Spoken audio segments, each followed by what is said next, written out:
So on September 11th, a colleague and I were talking about our memories of 9/11. A conversation I suspect that many of us had. But she pointed out that some of our coworkers had no real memories of that day because they were too young. They were maybe 2, 3, 4 years old at the time. Isn't that interesting? I hadn't really thought about that. And yet, however young or old we might be, when someone says 9/11, not September 11th, 2001, but 9/11, we know exactly what they're referring to. Because as a nation, we have chosen to remember it. We have chosen to remember 9/11. 9/11 isn't just a day filled with memories. It is a day of remembrance. And that's a subtle but important distinction.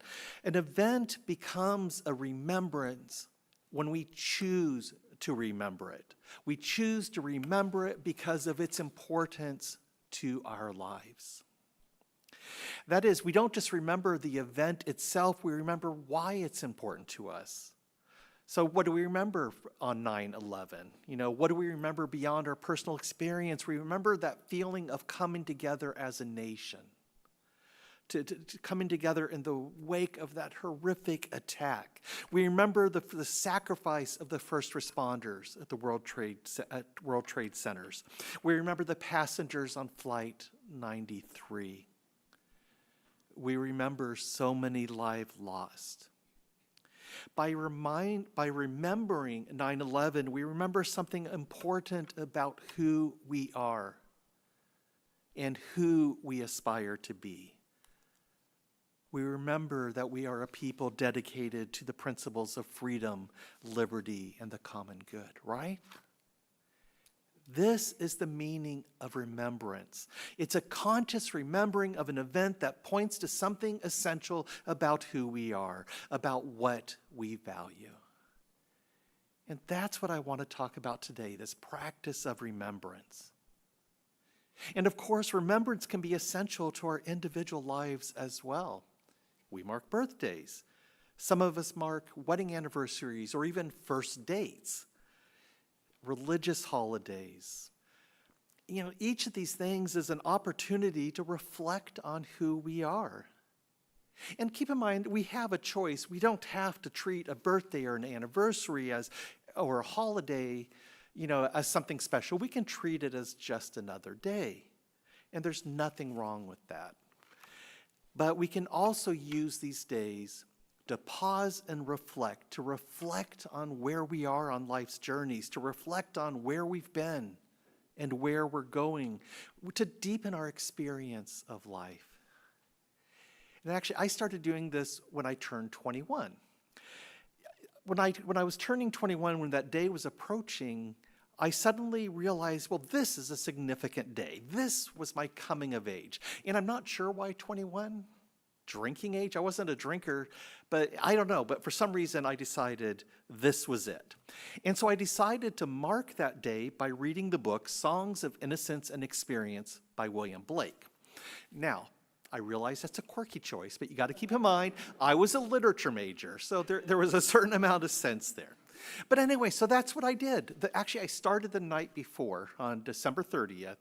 I started reading Songs of Innocence and Experience, and I finished it shortly after midnight on my birthday. And as I read it, and afterwards, I just sort of sat and thought about it. I thought about, what does it mean to become an adult? What kind of adult did I want to be? And I've actually done a similar ritual almost every year. Every year, I pick out a book, or I pick out a poem, or a piece of music.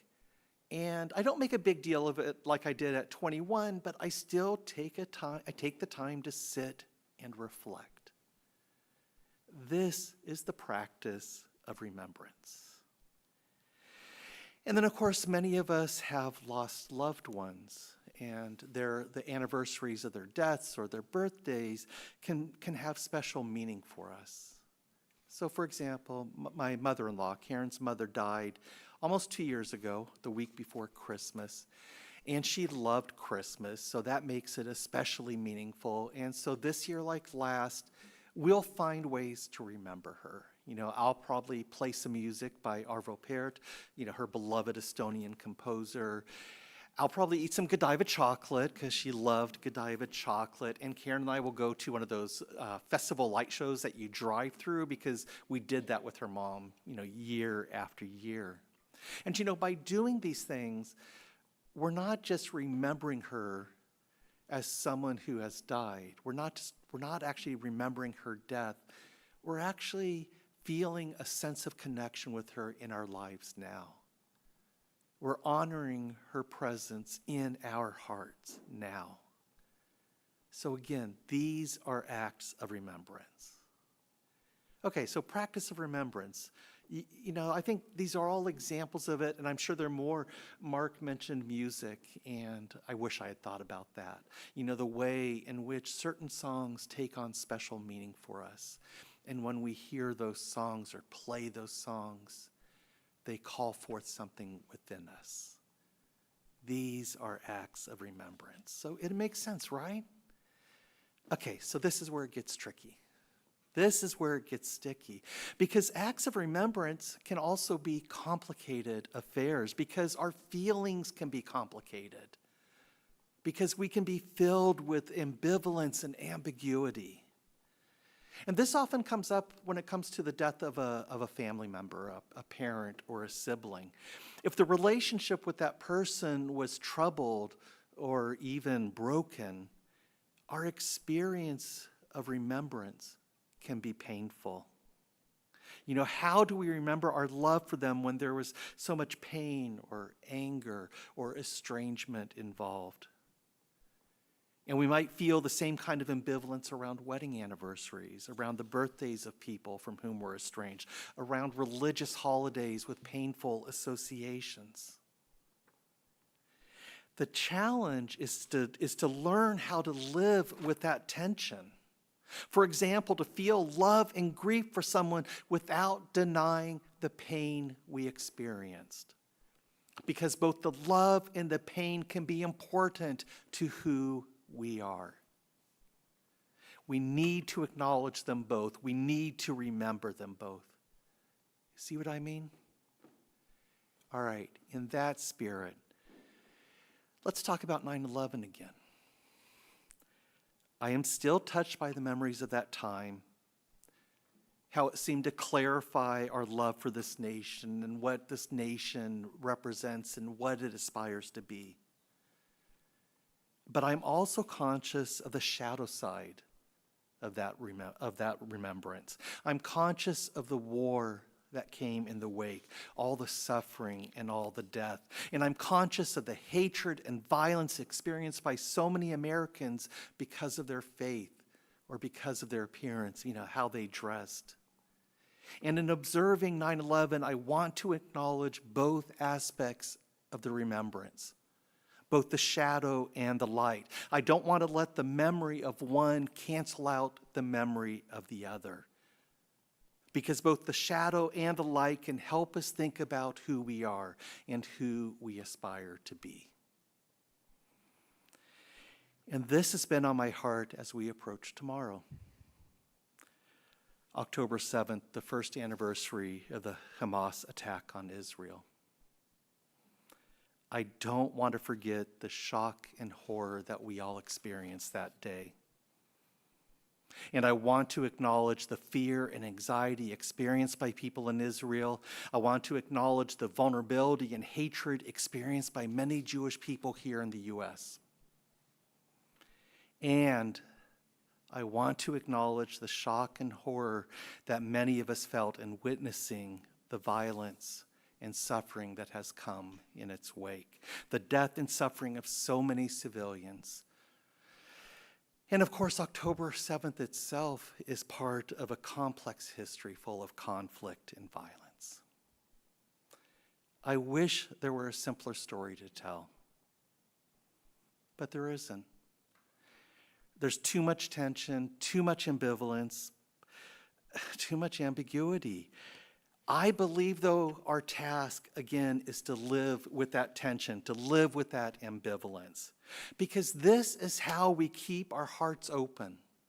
This is how we keep our hearts open to everyone, to all the suffering that we see. We don't allow the one aspect to cancel out the other.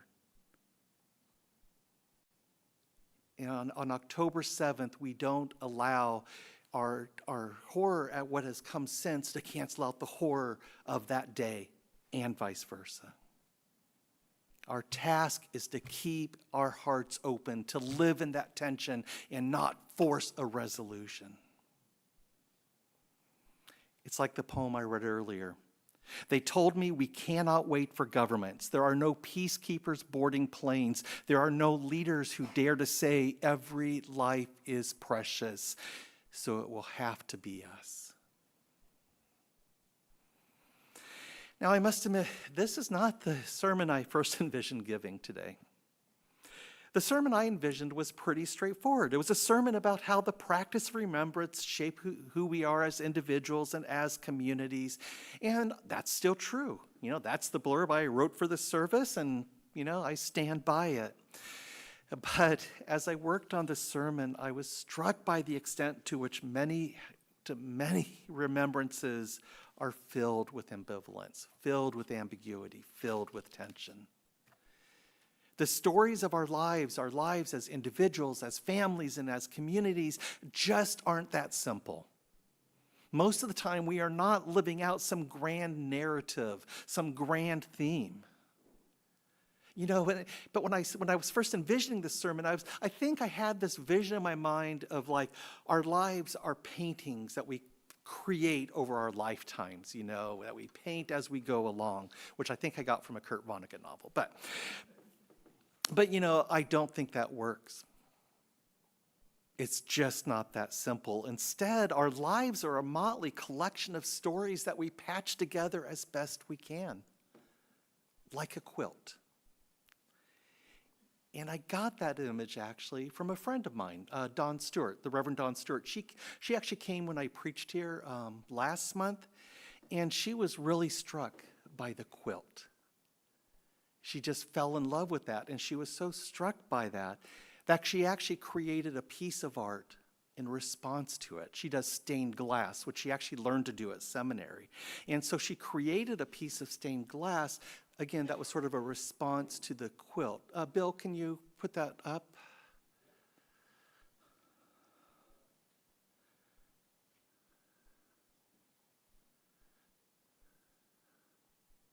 Yeah, and there it is. Let's see, whoops.